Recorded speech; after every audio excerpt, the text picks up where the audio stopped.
Yeah. Yeah, I was like, It wasn't recorded.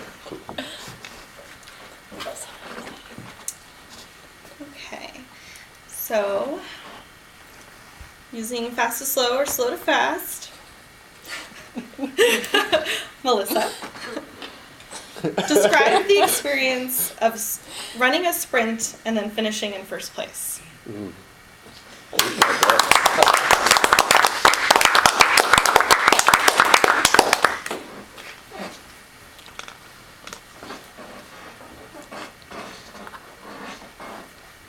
Bang! The gun goes off. Everybody's sprinting down the line, crowd cheering, everybody's excited. You know, your nerves are jumping, going, I'm in last place. Gotta get there, gotta chase him down, right? Faster and faster I run. As I get closer and closer, I hear my friends, and I see in the distance, like, there's the finish line, I'm going. As fast as I can. And then I trip. I eat it. So I'm so devastated, but again, my heart's still pounding and I'm still racing. So I get up and as you're running through, I finally catch up and I run through the finish line and there's everything's simple and relaxed. I'm trying to calm my voice down, but it's not happening. So I calm, and then you finish. As you finish the race, you finally realize that everything's calm. Thank you. No, These are really hard, and that's why I assigned myself the skill builder master. I feel like we started slow to fast. Fast to slow. My heart's still pounding. Okay, to switch it up from the fast to slow, slow to fast, we'll go to the convincing. So, with this little dramatic, little change in your not cadence. Yeah. So, so try to convince us, and then it also says to use fellow Toastmasters 3 to 5 times. And I'm going to ask Mohammed, convince the audience to get more sleep.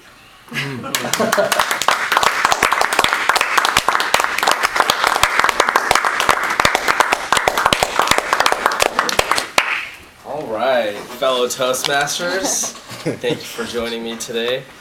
I think it's a great idea to get more sleep because you're more alert the next day, you're well rested, you can function better. You should try to go to bed around, 10:30ish, so you get a good 8-hour cycle, as doctors recommend that we do. It's also been researched to show that people that have more sleep throughout the nights tend to live longer, and they tend to have better quality of life because they're alert, they wake up early, they accomplish more in their day, they get their goals done, their affirmations, and so it's imperative that you get good sleep as the older you get because your health is going to get better and better. And also, if you're just drowsy throughout the day and just dragging along, just affects your entire day, and then you're just not well rested and you just don't have motivation to do anything else the rest of your day. So fellow Toastmasters, that's why you should get more sleep. Thank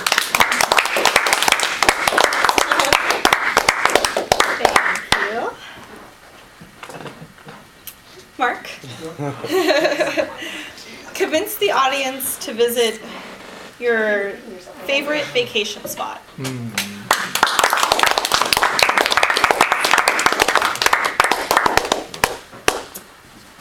Thank you.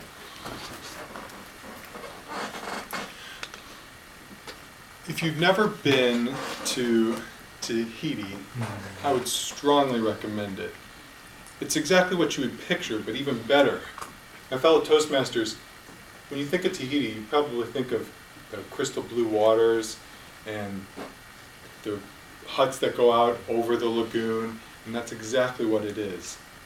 It's like you're out there on your hut over the water, and you can jump right in, and the water there is really nice and warm, and you just you can relax on your thing. Or if you're more active though, the nice thing is there's still plenty to do.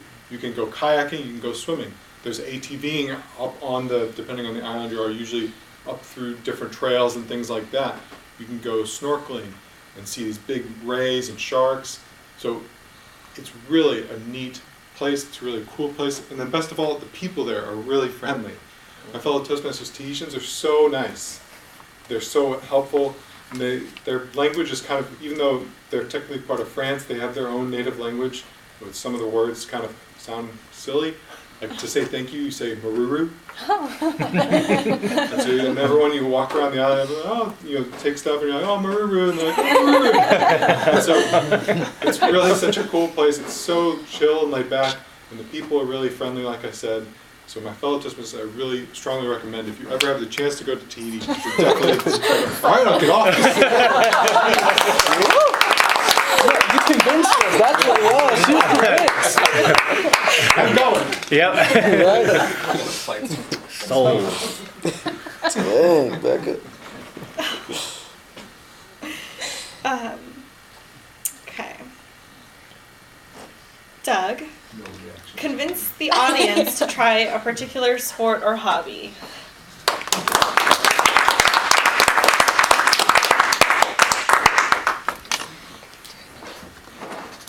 My fellow Toastmasters, many of you have heard of this thing called drawing. Yeah. What most people don't understand, they think it's actually doing a project, but what it really is, the aspect I want you to take with you, is it's an exercise in right and left brain thinking. What you do is you train your eye to follow your hand, or vice versa. The aspect of drawing that I want you to embrace can be as simple as the doodle. But when you're in a room, you can feel the quadrants. Teach your hand to draw it so that you can delineate the shape of the room that you're in and all the stuff that's involved. And all of a sudden, you've anchored space with a simple 3x5 card or your notebook, and you've created something, and you've used the corpus callosum to outline an existence in real time. It's an aspect of drawing that most people don't understand. I, on the other hand, call it doodling. Hey.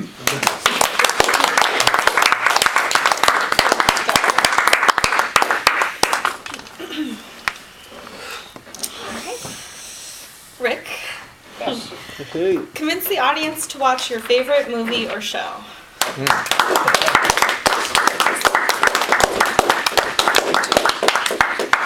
was going to say Madam Toastmaster, but it's Madam Scheduler, right? Skillbuilder, master.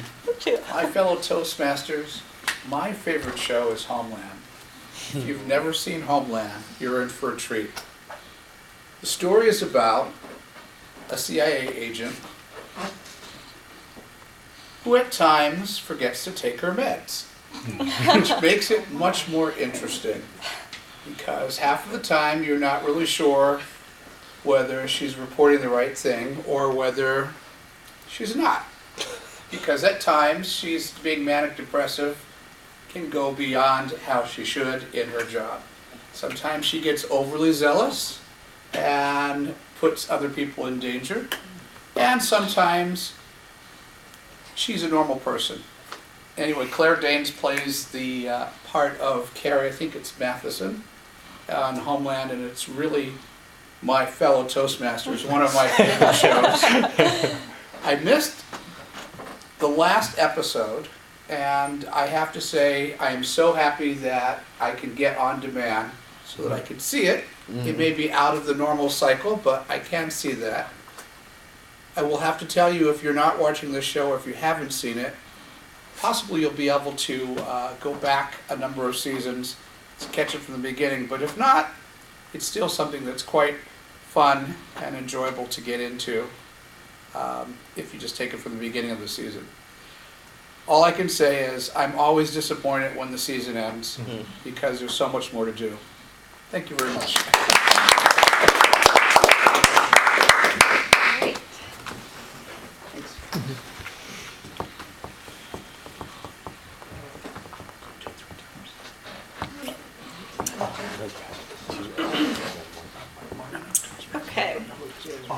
You want me? Don't worry, I can call you one. Don't worry. No, we still have tabletop games.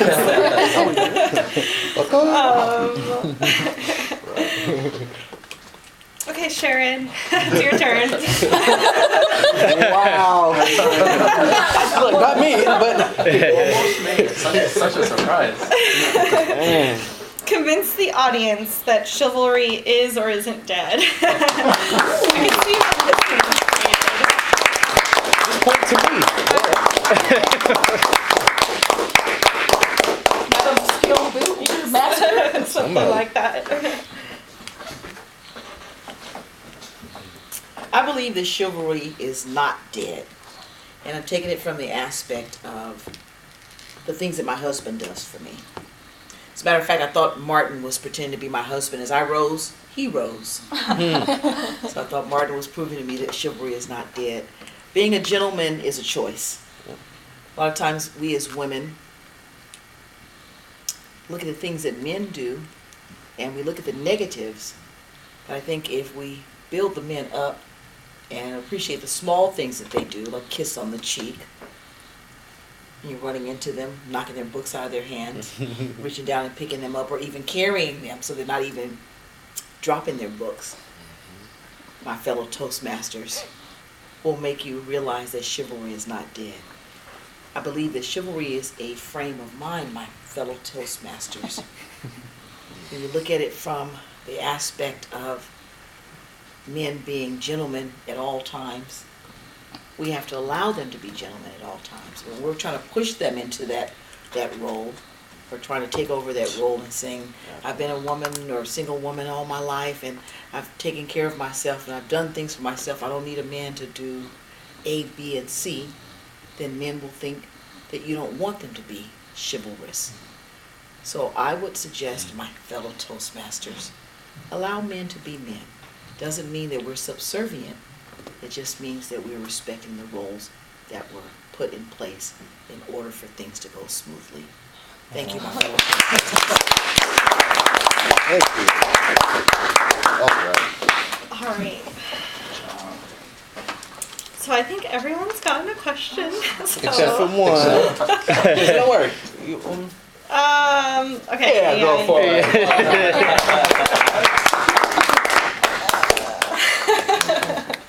Look at the third list.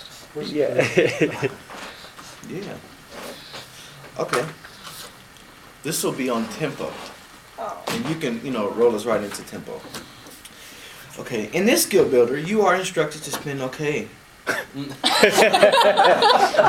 Well, we already did tempo. So fast or slow. They're both kind of the same thing. Okay, they are the same thing. Oh no, we need to give you a fellow Toastmasters. Oh no, you're gonna. Okay. I really need you, Sarah, to convince the audience to try your most highly recommended food or restaurant.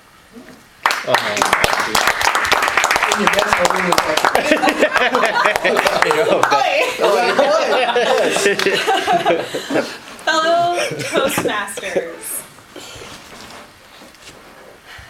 I have become recently obsessed with seafood, in particular sushi. I have gone 25 years of my life never once wanting any sort of roll, any sort of raw fish, until this year, when I started dating someone who liked it. And I decided, I'm going to give it a shot. And oh my gosh, what have I been missing out on all of my life? This is delicious. Once you get past the thought of it being raw, it's just, and the texture is completely fine. You wouldn't be put off by it.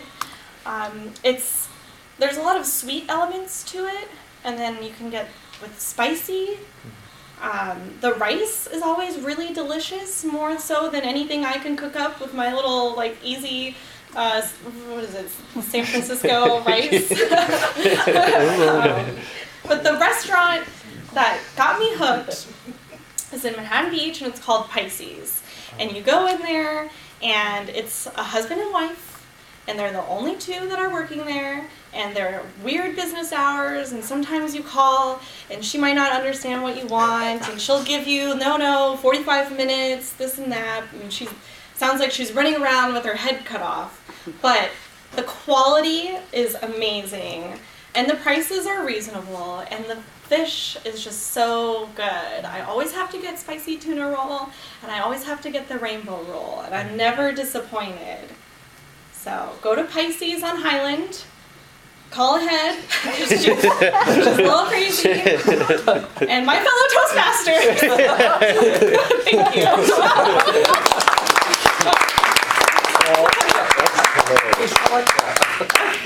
So, shall we move on to table topics?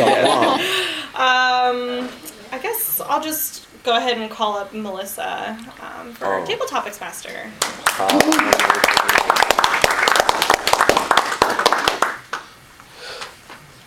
Can we get the timing parameters for table topics? Sure. Adam, Table Topics Master. For Table Topics, each speaker will have 1 to 2 minutes to respond. I will show green at 1 minute with 1 minute remaining, yellow at 1.5 minutes with 30 seconds remaining, and red with 2 minutes and 30 seconds to qualify. Okay, so to go along with today's word of the day, or theme of the day is views, right? Something that I've been obsessed with since in college was my one philosophy class where if-then statements, you could pretty much make anything logical, right? As long as you got around to it. So I kind of applied that in most aspects of my life where it's my logic and I'm going to stick with it. You know? So, Wayne, is there a certain logic for you that may seem illogical to others?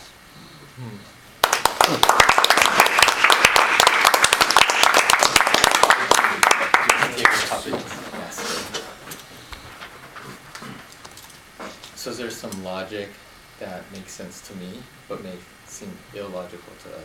Right. Okay. I have this issue with my clothing. And so my clothing, for some reason or another, has to all be folded the same. And so my logic behind it is that if I could have every shirt, my t-shirts in specific, all my shirts folded the same and stacked nice and neat, I would be able to fit more of them wherever they're at. The issue that I sometimes have is that how wide to fold a shirt and how not wide. However, the illogical part where people don't understand it is that it has to be like that all the time, and all the shirts have to look exactly the same. So I would say that for my logic, it's, because it's easy to get to. It's nicely stacked, and it fits in like these nice areas. The illogical part is that it always has to look exactly the same. And at one point I was arranging them by colors.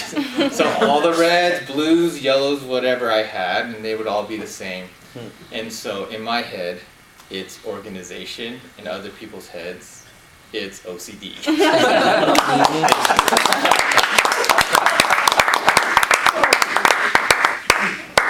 That's awesome, Wayne. Alright, so with your with life, I guess you could view as like physical objects, right? Anything you can see or touch. But Martin, I want you to explain life's intangibles. Wow.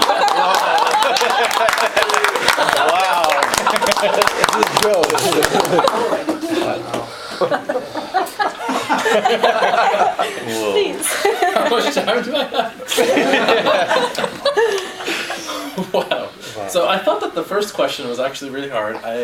Mark and I were sitting in the corner thinking, wow, this is a really tough first question, and you totally blew it out of the To explain all of life's intangibles, I think that's really what differentiates us as human beings from the rest of the living beings that are on the planet, is that the rest of the living beings on this planet, whether they be plant, animal, bacteria, viruses, whatever, they really only focus on the tangibles. That's the only thing that they can abstract and interact with, because that's the world they live in. We live in the physical world, but we also live in our own worlds.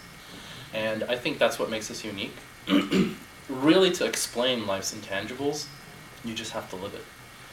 I think I've had experiences throughout my life where I've thought I've understood the world, and then something happens and everything just kind of falls apart, and you're like, oh, I completely didn't get it at all.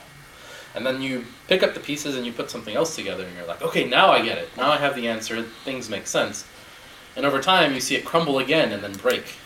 And I think you realize, or at least I've realized over time, that that's what life is about.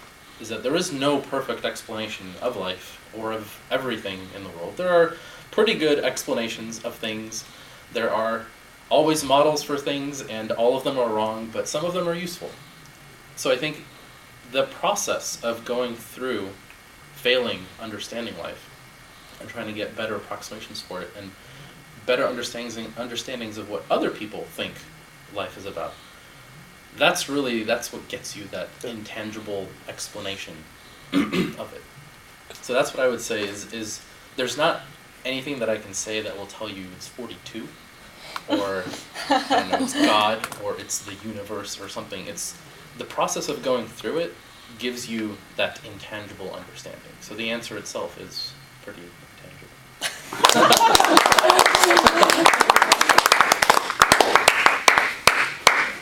That was awesome. I wasn't sure where you were going with that one either. And then I realized how broad it was.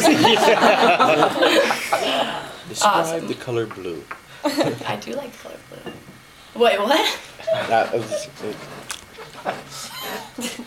Okay, so on to a little bit of a lighter aspect. I don't know, has anybody seen men wearing rompers lately? Heard about it. So, Aaron, I want to hear your view on men wearing rompers. Oh my gosh. Men wear rompers? I know. Describe for Like them. short rompers or like It was like pants? yesterday. Good morning. PSA. Men wear rompers is now punishable by firing squad. No, but it really just shouldn't happen.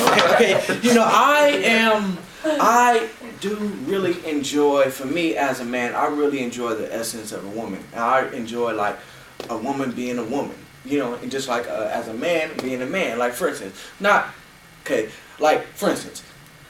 this is how I look at it. A lot of times for the ladies, when you wear a nice dress, you feel all girly sometimes, huh? And it's just because it feels that way. Just sometimes, some of us brothers, we know, when we have our nice suits or something like that, we feel, you know, very dapper. You know, it just changes your aspect of yourself and others' aspect of you. However, when I see someone prancing around in a romper, it's like, think about, before we even just say what it is, just think about the conversations that are going to be had there. Babe, is this my romper or yours? You know?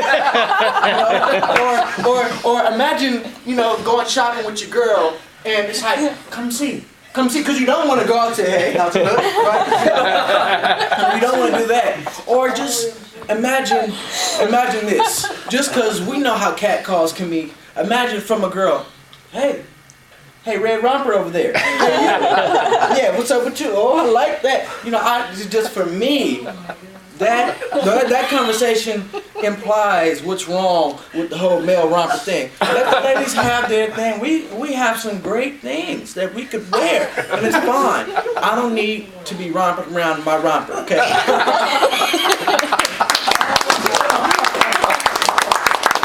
See Good Morning America yesterday? Huh? Good Morning America, they had a thing on it? Oh, see. it was like, President Trump was in the all-white one. That was crazy. That explains exactly what I'm saying. All white, yeah. So for the guys that don't know, it's like shorts up to here, and then just like It's a onesie. it's a onesie, You're yeah. just amazing. Okay, It's like, Aaron, I love that. I loved your on that. We have like You. a few more. All right, so everybody has a different aspects of life, right? And their different views. So with this, I want to know, Becca, what is your view when you walk into the mall?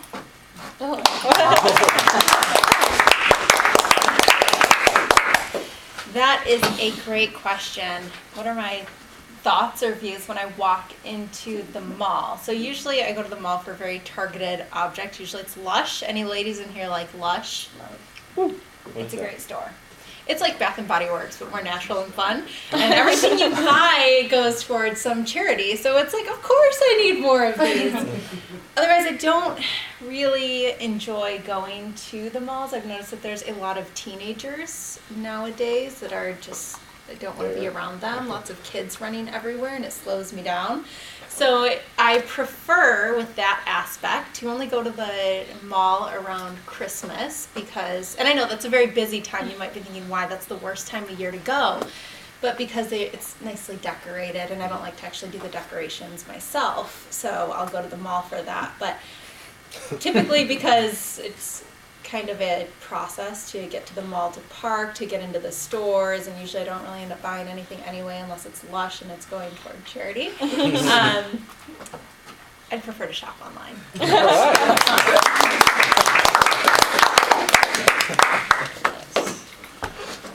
Okay, so last couple weeks ago I gave my speech on Copper Canyon, which is like one of my favorite places.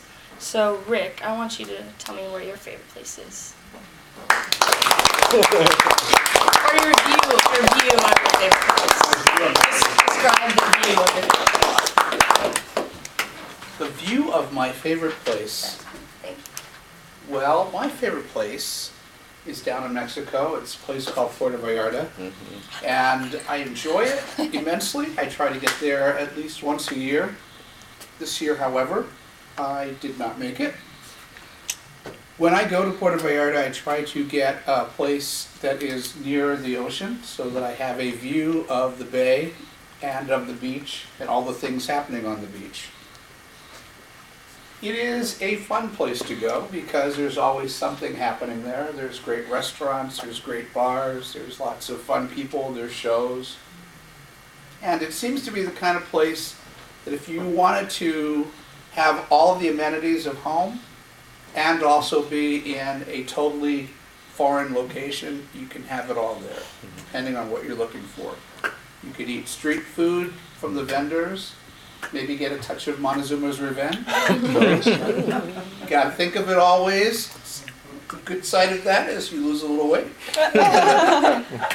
On the other hand, you can eat at some of the best restaurants that you could find anywhere. So it's one of my favorite places, and I love the view from there.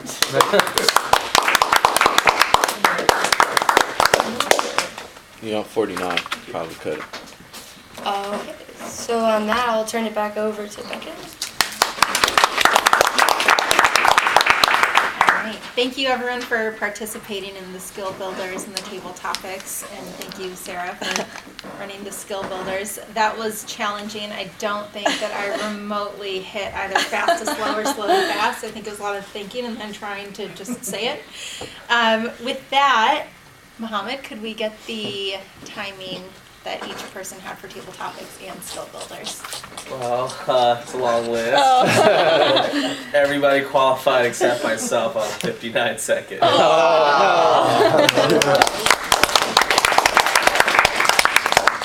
Sharon, could we get the Wordmaster Grammarian report? Yes. Let's see here, the following people use the word of the day twice. We have Aaron, Doug, Sharon, Melissa. Some of the exceptional words or phrases were Mark says how to say thank you in Tahiti, Maruru.